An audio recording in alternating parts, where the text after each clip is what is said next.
तेरे बिन कहानी प्यार की। दोस्तों, कहानी की शुरुआत से पहले दो लाइन। एक आरजू सी दिल में अक्सर छुपाए फिरता हूँ। प्यार करता हूँ तुमसे पर कहने से डरता हूँ। नाराज़ ना हो जाओ कहीं मेरी गुस्ताखी से तुम, इसलिए खामोश रहकर भी तेरी धड़कनों को सुना करता हूँ। काफ़ी लोगों के मन में ये सवाल होगा कि क्या ऐसा हो सकता है कि कोई इंसान दोबारा किसी से प्यार कर सकता है। इसका जवाब शायद किसी के लिए हाँ होगा तो किसी के लिए ना। नीलेश और नीतू दोनों कॉलेज के वक्त से एक दूसरे के अच्छे दोस्त थे। वे एक दूसरे को बहुत अच्छी तरह से समझते थे। दोनों एक दूसरे के साथ देते थे और खुशी के मौके पर भी वो एक दूसरे के साथ होते थे। जब कभी नीलेश को कोई मुश्किल होती तो नीतू हर हाल में उसका साथ देती थी। इसी तरह जब कभी नीतू को मुश्किल का सामना करना पड़ता तब नीलेश उसके साथ होता और इसी तरह से ये दोनों एक दूसरे का साथ निभाते गए और दोनों के बीच में मोहब्बत हो गई। वक्त के साथ साथ दोनों की मोहब्बत काफ़ी गहरी होती गई। कुछ समय बाद दोनों की कॉलेज की पढ़ाई ख़त्म हो गई और दोनों ने ही अच्छी जॉब ज्वाइन कर ली और इनकी ज़िंदगी सही से खुशी से गुजर रही थी। फिर एक दिन नीतू ने नीलेश से कहा कि नीलेश, अब हमें शादी कर लेनी चाहिए। नीलेश ने ये बात सुनकर कहा कि ठीक है नीतू, मैं आज ही अपने घर वालों से बात करता हूँ और तुम भी अपने घर वालों से बात कर लो। दोनों ने अपने घर वालों से बात की। दोनों के परिवार वाले एक दूसरे से मिले। दोनों के परिवार वालों को ये रिश्ता पसंद आया और दोनों ने हाँ कह दी।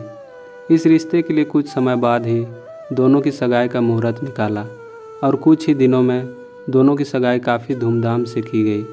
कुछ दिनों बाद नीलेश ने अपनी कंपनी स्टार्ट की जिसमें नीतू भी साथ थी। दोनों एक साथ अपनी नई कंपनी को अच्छे से चलाने लगे। कुछ ही समय में दोनों की कंपनी ने अच्छा बिजनेस किया और अच्छा प्रॉफिट भी किया। एक दिन नीलेश को बिजनेस के सिलसिले में किसी दूसरे शहर जाना पड़ा। वहाँ उसकी मुलाकात अमित से होती है। दोनों बिजनेस मीटिंग अटेंड करने के बाद बिजनेस पार्टी अटेंड करते हैं।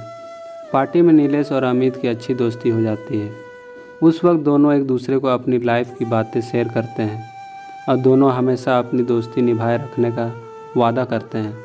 जब नीलेश अपनी गाड़ी में घर जाने लगता है तब रास्ते में उसका एक्सीडेंट अमित की गाड़ी से हो जाता है और नीलेश ये हादसा बर्दाश्त नहीं कर पाता और उसकी मौत हो जाती है।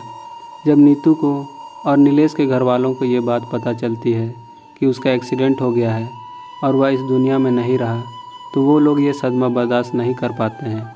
पर नीतू को ये नहीं पता था कि नीलेश का एक्सीडेंट अमित की वजह से हुआ। अमित से उनकी ये हालत देखी नहीं गई, इसलिए वह उनकी मदद करने नीलेश का दोस्त नहीं बल्कि नीलेश के द्वारा अपॉइंटेड एम्प्लॉय बनकर जाता है जो उनकी ही कंपनी में जॉब ज्वाइन करने वाला था। अमित वहां पहुंचकर नीतू की हेल्प की। नीलेश और नीतू की कंपनी को आगे बढ़ाने में अमित ने नीलेश के घर वालों को भी संभाला। अमित उसके घर वालों को अपना परिवार बना लिया। नीलेश की छोटी बहन अमित को अपना भाई मानने लगी। नीलेश के पापा नीलेश की डेथ के बाद पैरालाइज हो चुके थे। अमित ने उनका भी ख्याल रखा। नीलेश की दादी नीतू को बेटी मानती थी। वह हर वक्त उससे कहती कि वो कहीं और शादी कर ले, पर नीतू उन्हें अपना परिवार मानती थी। उसने कभी कहीं और शादी करने का नहीं सोचा। वो अब भी नीलेश से प्यार करती थी। अमित धीरे धीरे करके उनके परिवार का हिस्सा बन चुका था। धीरे धीरे अमित नीतू से प्यार करने लगा। नीतू भी अमित का ये बिहेवियर से नीलेश की कमी कभी महसूस नहीं की।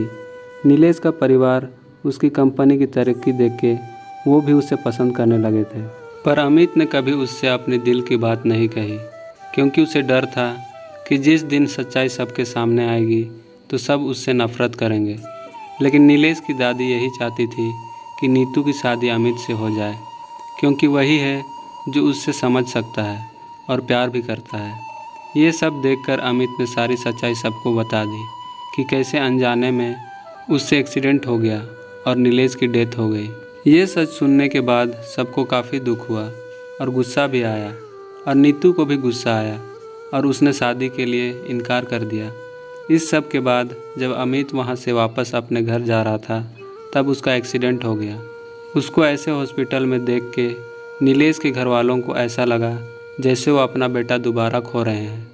नीतू को तब अपने प्यार का एहसास हुआ कि वो अमित से प्यार करती है और उससे यह एहसास होता है कि कहीं ना कहीं नीलेश भी यही चाहता होगा कि उसके जाने के बाद अमित से ही वो अपना रिश्ता जोड़ ले।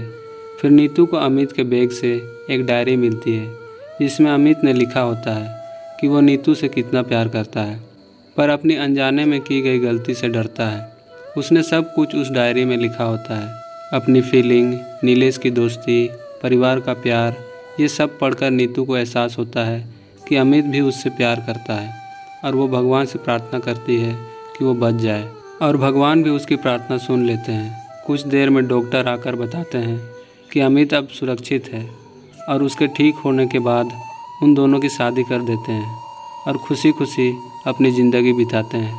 और नीतू, जिसको लगता था कि वो अब किसी से प्यार नहीं कर पाएगी, ये मान लेती है कि दोबारा किसी और से सच्चा प्यार किया जा सकता है। तो दोस्तों, कैसी लगी ये कहानी कमेंट करके ज़रूर बताएं। अच्छी लगी तो लाइक करें, दोस्तों में शेयर करें और चैनल पर नए हैं तो सब्सक्राइब ज़रूर करें।